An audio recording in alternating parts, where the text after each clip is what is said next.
नमस्कार सभी को। तो आज हम सुनेंगे वैशाख की 11 की कहानी यानी मोहिनी एकादशी की कहानी। भद्रावती नगर सरस्वती नदी के किनारे बसा था, जिस पर चंद्रवंशी राजा गुत्तिमान राज्य करता था। उसी राज्य में कई विष्णु भक्त रहते थे, लेकिन उसमें धनपाल नाम का एक वैश्य ब्राह्मण विष्णु का परम भक्त था। वह परोपकार के कई कार्य करता था और लोगों की मदद करता था। उसे नगर में लोगों की सेवा के लिए पानी का प्रबंध किया था, राहगीरों के लिए पेड़ पौधे लगाए थे। उसके 5 बेटे थे, जिसका नाम सुमना, सुबुद्धि, मेधावी, सुकृति और दृष्टबुद्धि था। इनमें से दृष्टबुद्धि पापी, अनाचारी, अधर्मी, अत्याचारी था। वह पाप कर्मों में लगा रहता था। धनपाल उससे बहुत परेशान था और एक दिन तंग आकर धनपाल ने दृष्टबुद्धि को घर से निकाल दिया। बेघर और निर्धन होने पर उसके दोस्तों ने भी उसका साथ छोड़ दिया। उसके पास कुछ भी खाने पीने को नहीं था, तो वह चोरी करके अपना गुजारा करने लगा। एक बार उसे राजा ने पकड़ लिया, लेकिन धर्मात्मा पिता के संतान होने के कारण छोड़ दिया गया। दूसरी बार पकड़ा गया तो राजा ने उसे जेल में डाल दिया। दूसरी बार चोरी करते हुए पकड़ा गया तो उसे नगर से बाहर निकाल दिया गया। एक दिन वह भूखा प्यासा और परेशान होकर इधर उधर घूम रहा था।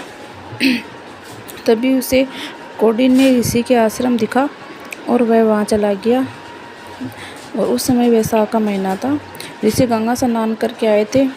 उनके गीले वस्त्रों के छींटे उस पर पड़े। ऐसे में गंगाजल के छींटे से दृष्टबुद्धि को कुछ बुद्धि आई। उसने ऋषि कौंडिन्य को प्रणाम किया और कहने लगा कि उसके बहुत पाप कर्म किए हैं, इसे मुक्ति का मार्ग बताइए।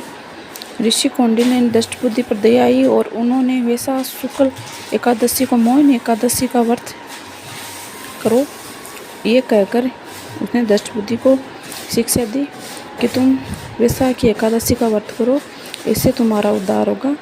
इस व्रत को विधिपूर्वक करने से समस्त पाप नष्ट हो जाएंगे और तुम पुण्य के भागी बनोगे। उन्होंने मोहिनी एकादशी व्रत की पूरी विधि बताई।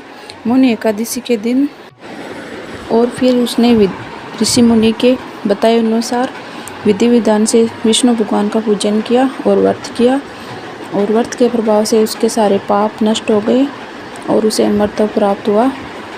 और वो अपने जीवन के अंत में गरुड़ पर सवार होकर विष्णु धाम को चला गया। तो इसीलिए हमें मोहिनी एकादशी का व्रत करना चाहिए। इससे हमारे सारे पाप नष्ट हो जाते हैं और मोह माया के जंजाल से मुक्ति मिलती है। जय हो विष्णु भगवान की।